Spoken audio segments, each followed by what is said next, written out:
Hello guys, welcome to మూవీకి answer. Vijay Deverakonda 12th movie. ఆ movie title వచ్చింది, దాంతోపాటు టీజర్ వచ్చింది. టీజర్లోనే వాళ్ళు టైటిల్ అనౌన్స్ చేశారు. డైరెక్ట్ పోస్టర్తో అట్లా కాకుండా డైరెక్ట్ టీజర్ లాంచ్ చేసేసి టైటిల్ అయితే అనౌన్స్ చేశారు. ఫస్ట్ ఇంప్రెషన్ టీజర్ నాకు బాగా నచ్చింది. టైటిల్ ఏంటో తెలుసా? కింగ్డమ్ అంటే రాజ్యం అన్నమాట. సో పీరియాడిక్ డ్రామా అని మనకైతే క్లియర్గా అర్థమవుతుంది. సో రాజుల కాలం కథ. ఈ మూవీలో నేను మీకు మంచి ఎగ్జాంపుల్ చెప్తా. 2 టైమ్ లైన్స్ ఉంటాయి, ఒకటి పాస్ట్, ఒకటి ప్రజెంట్. ఎందుకంటే కొంతమంది ట్రైబల్ పీపుల్ని చూపెట్టారు, అది పాస్ట్లో ఉంటే వాళ్ళు వాడే బాణాలు కానీ వాళ్ళు వేసుకున్న డ్రెస్సులు కానీ అండ్ అక్కడ ఉన్న లొకేషన్స్ కానీ. సో ఇవన్నీ చూసుకున్నట్లయితే ఆ క్రోన్ కూడా ఉంది. దీనికి మంచి ఇంకొక ఎగ్జాంపుల్ చెప్తా. విజయ్ దేవరకొండ ఫస్ట్ లుక్ అంటారు. టైటిల్ పోస్టర్ చూడండి మీరు.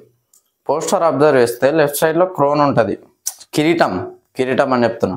లెఫ్ట్ సైడ్లో కిరీటం పట్టుకుంటాడు, రైట్ సైడ్లో ఒకటి గన్ పట్టుకుంటాడు. సో ఒకటేమో కాపు. ఈ పోస్టర్నే అంటే కాపు అని చెప్పడానికి ఫేస్కి అంతా మాస్క్ కట్టి ఒక పోస్టర్ని రిలీజ్ చేస్తారు. ప్రజెంట్ టైం లైన్లో ఏమో పోలీసు, పాస్ట్ టైం లైన్లో రాజు. ఆ రాజు మళ్ళీ పోలీసుగా పుడతాడు. సో అదే టీజర్లో చూపెట్టారు. సో ఇంకా నాకు బాగా నచ్చిన ఎలిమెంట్ ఏంటంటే ఎన్టీఆర్ అన్న ఆ డైలాగ్ చెప్పడం. ఆ డైలాగ్ ఇంకా నాకు బాగా నచ్చింది.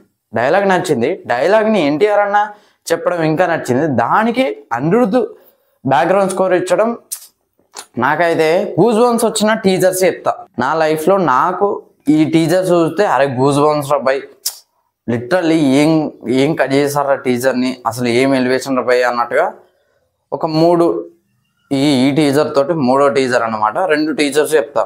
ఒకటి KGF Chapter 2 టీజర్, ఇంకొకటి సాలార్ Part 1 Ceasefire. సో ఈ 2 టీజర్స్ నాకు ఎనలేని హైప్. అబ్బాయి ఎలివేషన్ అంటే ఇది కదరా అన్నట్టుగా అనిపించింది.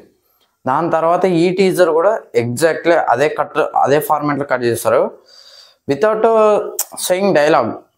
హీరో ఒక డైలాగ్ కూడా చెప్పాడు ఈ 2 టీజర్స్. బట్ ఇందులో చిన్న డైలాగ్ ఉన్నది, జస్ట్ మొత్తం తగలబెట్టేస్తా అని చెప్పేసి ఏదో చెప్పింది. కానీ బిఫోర్ దట్ ఎన్టీఆర్ అన్న ఇచ్చే ఎలివేషన్ ఉంటుంది కదా, నాకు ఆ డైలాగు అసలు చదువుదా ఒకసారి. అలసట లేని భీకర యుద్ధం, అలలుగా పారే ఏరుల రక్తం, వలసపోయిన అలసిపోయిన ఆగిపోయినది ఈ మహారణం, నేలపై దండయాత్రలు, మట్టి కింద మృతదేహాలు, ఈ అలజడి ఎవరి కోసం, ఇంత బీభత్సం ఎవరి కోసం, అసలు ఈ వినాశనం ఎవరి కోసం, రణభూమిని చీల్చుకొని పుట్టే కొత్త రాజు కోసం, కాలచక్రాన్ని బద్దలు కొట్టి పునర్జన్మనెత్తిన నాయకుడి కోసం. అంటే మీకు ఇక్కడ అర్థమై ఉండొచ్చు. సో అక్కడ ఏదో జరుగుతూ ఉంటుంది, విధ్వంసం సంథింగ్, దేనికోసం, రాజు కోసం. ఆ కిరీటం ఎదురు చూస్తూ ఉంటుంది అని చెప్పేసి ఒక పోస్టర్ కూడా రిలీజ్ చేశారు. The crown is eagerly waiting for the king అని చెప్పేసి ఒక పోస్టర్ని కూడా రిలీజ్ చేశారు. ఇది మీరు చూడండి. అంటే ఆ రాజు ఎవరో కాదు, చచ్చిపోతాడు, తర్వాత మళ్ళీ పుడతాడు. సో ఆ రాజే విజయ్ దేవరకొండ. ఆయన పేరైతే తెలీదు. పూర్వజన్మలో అతను రాజు, ఇప్పుడు కాపు అన్నమాట. సో నాకు సినిమాటోగ్రఫీ కూడా పిచ్చిగా నచ్చింది. అసలు గౌతమ్ తిన్నూర్ గారు ఏం ప్లాన్ చేస్తున్నారో కూడా నాకైతే అర్థం కావట్లేదు, అంత బాగుంది. లిటరల్లీ నాకైతే గూజ్ బంప్స్ వచ్చినాయి అది వింటున్నప్పుడు. అనిరుద్ధ్ అసలు ఏం చెప్పాలి అనిరుద్ధ్ గురించి, అసలు వేరే లెవెల్లో. హాలీవుడ్ ఉండాల్సిన వాళ్ళు మన టాలీవుడ్ కానీ ఎనీ ఇండస్ట్రీ, అన్ని ఇండస్ట్రీలకైతే అతని మ్యూజిక్ అయితే పంచుతున్నాడు. సో మన అదృష్టం అని చెప్పుకోవచ్చు, మన ఇండియన్ సినిమా చేసుకున్న అదృష్టం అని చెప్పుకోవచ్చు అనిరుద్ధ్ అయితే. సో అయితే నేను ప్రౌడ్గా చెప్తా. ఎందుకనంటే అతని ఏ మూవీకి వచ్చినా కూడా ఎవరు డిసప్పాయింట్ చేసినా చేయకున్నా అనిరుద్ధ్ మాత్రం ఖచ్చితంగా న్యాయం చేస్తాడు, న్యాయానికి ఎక్కువనే చేస్తాడు. ఏ మూవీ చూసుకున్నా కూడా నేను గల్లెగిరేట్ చెప్తా, one of the finest musician Anirudh అయితే. సో ఇది అనిరుద్ధ్ గురించి చెప్పాలంటే. సో ఇది చెప్పుకుంటూ పోతే ఇప్పుడు ఆయన గురించి అయితే పెద్ద స్కేల్లోనే ప్లాన్ చేస్తున్నారని అర్థమవుతుంది.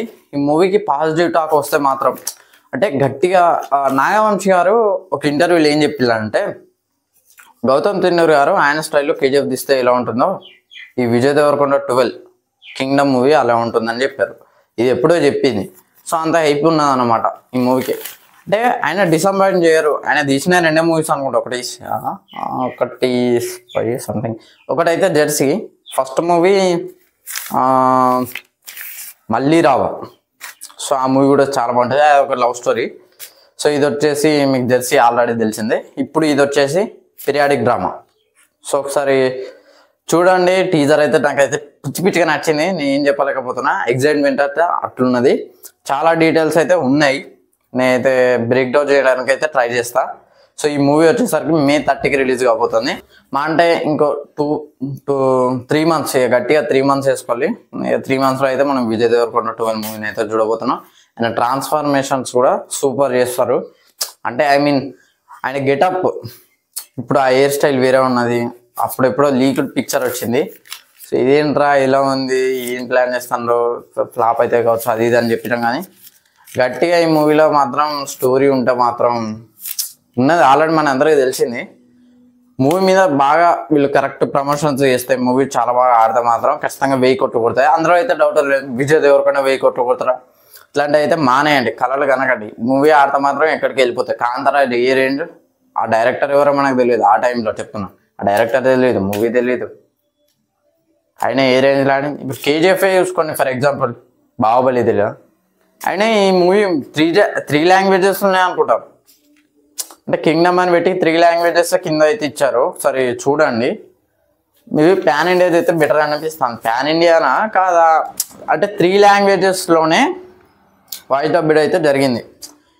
ఈ డైలాగ్కి ఓన్లీ ఫర్ డైలాగ్ ఎన్టీఆర్ గారు తెలుగులో చెప్పారు, రణబీర్ కపూర్ గారు హిందీలో చెప్పారు అనుకుంటా, తమిళ్లో సూర్య గారు చెప్పారు. సో ఇది ఫ్రెండ్స్ ఓవరాల్గా ఉంటా. మరి టీజర్ చూడండి, మీ ఒపీనియన్ ఏంటో కింద కమెంట్ చేయండి. అలాగే ఈ వీడియో నచ్చితే లైక్ చేయండి, షేర్ చేయండి, కమెంట్ చేయండి, ఛానల్ సబ్స్క్రైబ్ చేసుకోండి. Thanks for watching.